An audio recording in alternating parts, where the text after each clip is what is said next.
فتنہ آزمائش کو کہتے ہیں اور فتنہ فساد کو بھی کہتے ہیں۔ فساد یہودیوں کی طرف سے شروع ہوا، یہ کیسا نبی ہے جس کا قبلہ ہی معین نہیں؟ ابھی یہ شمال کی طرف رخ کر کے نماز پڑھ رہا تھا اور اب اس نے جو ہے جنوب کی طرف رخ کر لیا۔ کیسا رسول ہے یہ؟ کیسا نبی ہے؟ حضور کے خلاف لوگوں کو بھڑکانے کا انہیں اب ایک موقع ہاتھ آ گیا۔ اور آپ کے علم میں ہے کہ اوس اور خزرج کے جو عوام ہیں وہ یہود کے بہت زیر اثر تھے، بہت زیر اثر تھے۔ وہی بات کہ وہ سمجھتے تھے ہمارے پاس نہ کوئی شریعت ہے، نہ کتاب ہے، نہ کوئی قانون ہے، نہ ہمارے ہاں کوئی مفتی ہے، نہ قاضی ہے۔ ان کے ہاں تو کتاب ہے، شریعت ہے، مفتی ہے، قاضی ہے، ان کا تو بڑا کلچرڈ لوگ ہیں۔ تو ایک روپ تھا ان کا، لہذا یہ ایک ان کو موقع مل گیا کہ اس پر لوگوں کے جذبات کو بھڑکائیں اور حضور سے برگشتہ کر دیں۔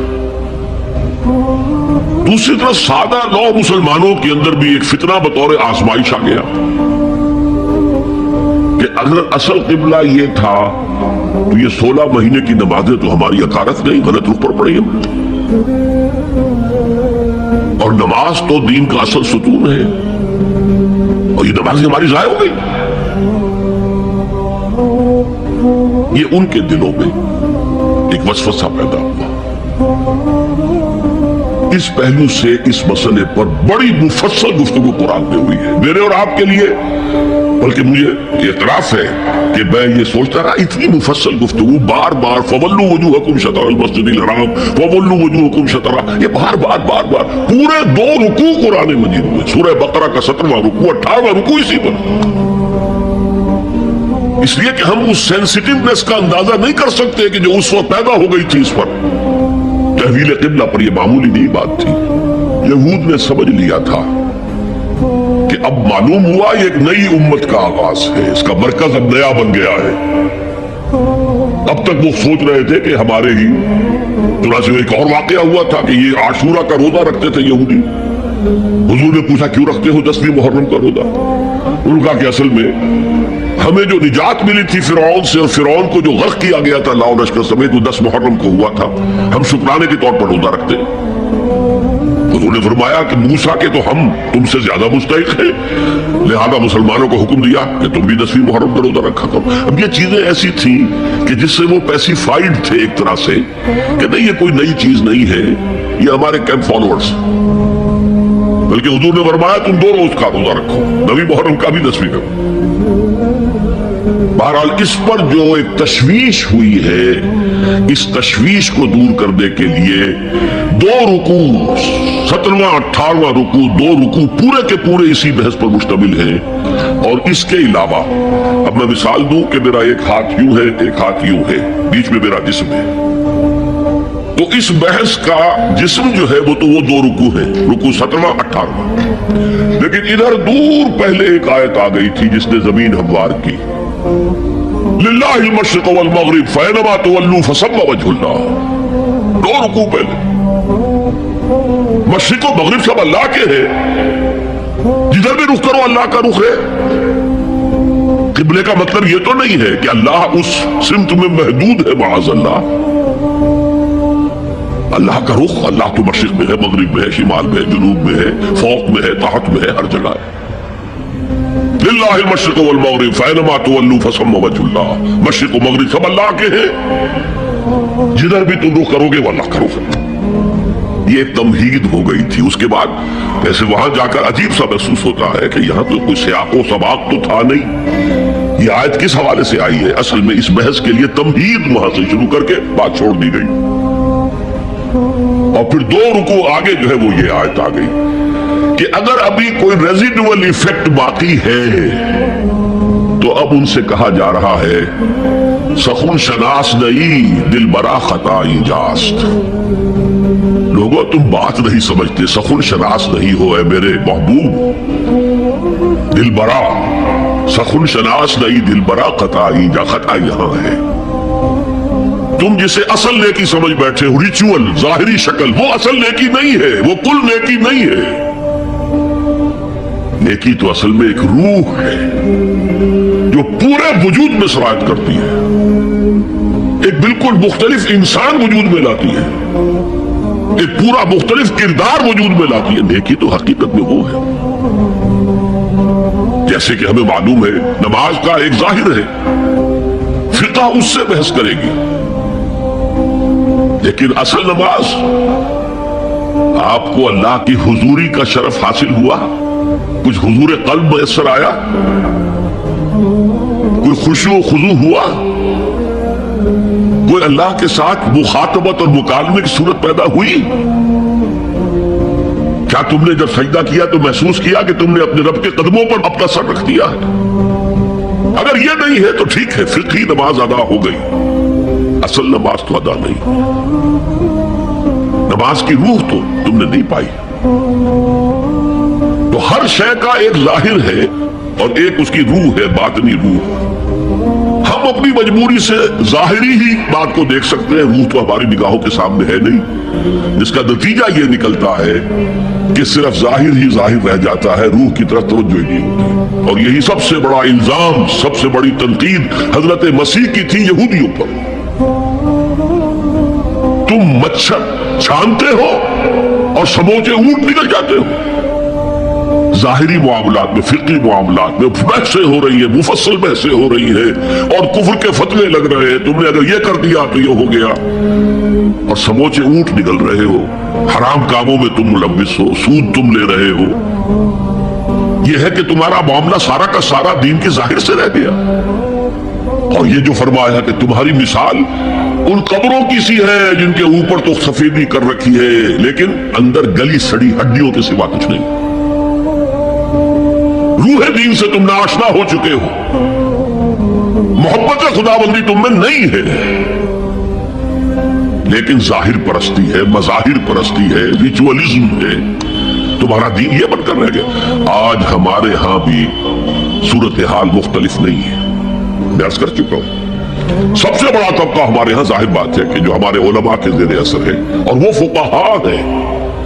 اور فقیہ کا کام ہی ہے کہ وہ ظاہر سے بحث کرے، باطن سے تو بحث نہیں کر سکتا۔ لہذا ریچولز ہی ریچولز رہ گئے ہیں، حقیقی روح ہر شے کی ختم ہو چکی ہے۔ رہ گئی رسم اذان روح بلالی نہ رہی، اور فلسفہ رہ گیا تلقین غزالی نہ رہی۔ نماز و روزہ و قربانی و حج یہ سب باقی ہے، تو باقی نہیں۔ اب آئیے اس پر غور کیجئے، جو میں نے عرض کیا تھا لیس البر، اب زبر اور پیش میں زمین و آسمان کا فرق ہو جاتا ہے۔ لیس البر ہوتا جیسا کہ ہے سورہ بقرہ میں آگے جا کر، لیس البر ان تأتوا البیوت من ظہورها، ان کے ہاں یہ قاعدہ تھا یا ایک رواج ہو گیا تھا کہ اگر احرام باندھ کر گھر سے نکل آئے اور اب کسی ضرورت سے گھر جانا پڑا، دروازے سے نہیں داخل ہوئے، ایک دفعہ احرام باندھ کے نکل آئے، اب کیسے جائیں واپس؟ تو گھر کے پچھواڑے سے دیوار پھلانگ کے جاتے تھے۔ تو وہاں کہا یہ کوئی نیکی نہیں ہے۔ لیس البر ہوتا تو اس کا مطلب ہوتا سرے سے کوئی نیکی نہیں ہے، یہ تو ہمارا من گھڑت ایک خیال ہے۔ لیس البر یہ خبر ہے جسے مقدم کیا گیا ہے، اور اس کا مفہوم اب ہو گیا حصر کا، کل نیکی یہ نہیں ہے، یعنی نیکی کا ظاہر بھی ضروری ہے۔ یہ نہ سمجھو کہ نماز کا ظاہر کوئی معنی نہیں رکھتا، طہارت حاصل ہوئی ہے یا نہیں ہوئی ہے، وضو صحیح ہوا ہے یا نہیں ہوا ہے، جو پانی استعمال کیا تھا وہ بھی پاک تھا کہ نہیں تھا، یہ ساری چیزیں ضروری ہیں، دین کا ظاہر بھی ضروری ہے۔ یہ نہ نفی کیجئے کہ ان فقہا کا کیا ہے، ظاہر کو لیتے ہیں۔ ہمارے ہاں بعض جو ہے انتہا پسند جو ہے، جو ملنگ ٹائپ صوفی ہوتے ہیں، ایک تو حقیقی کوئی صوفی ہو، ایک ملنگ وہ ان تمام چیزوں کو چھوڑ بیٹھے۔ جیسے میں نے آپ کو شعر سنایا تھا اور اختلاف بھی کیا تھا، مولانا روم نے کچھ زیادتی کی ہے، سختی کی ہے، انداز بیان اچھا نہیں ہے کہ ماز قرآن مغزہ برداشتیں گستخاں پیش سگاں انداختیں، ہم نے قرآن سے اس کا اصل مغز جو ہے وہ کشید کر لیا ہے، ہڈی کا گولا ہم نے کھینچ لیا، اب ہڈی خالی ہمیں پھینک دی ہے۔ یہ ہمارے صوفیہ میں سے بعض کا طرز عمل رہا ہے جو غلط ہے۔ نہیں، ظاہر بھی اہم ہے، ظاہر بھی نیکی ہے۔ صلو کما رأیتمونی اصلی، نماز پڑھو اسی طرح جیسے مجھے دیکھتے ہو کہ میں نماز پڑھتا ہوں، ظاہر بھی کنفرم کرنا چاہیے اس کے ساتھ، لیکن اصل شے نماز میں توجہ ہے، انابت ہے، خشوع ہے، خضوع ہے، حضور قلب ہے۔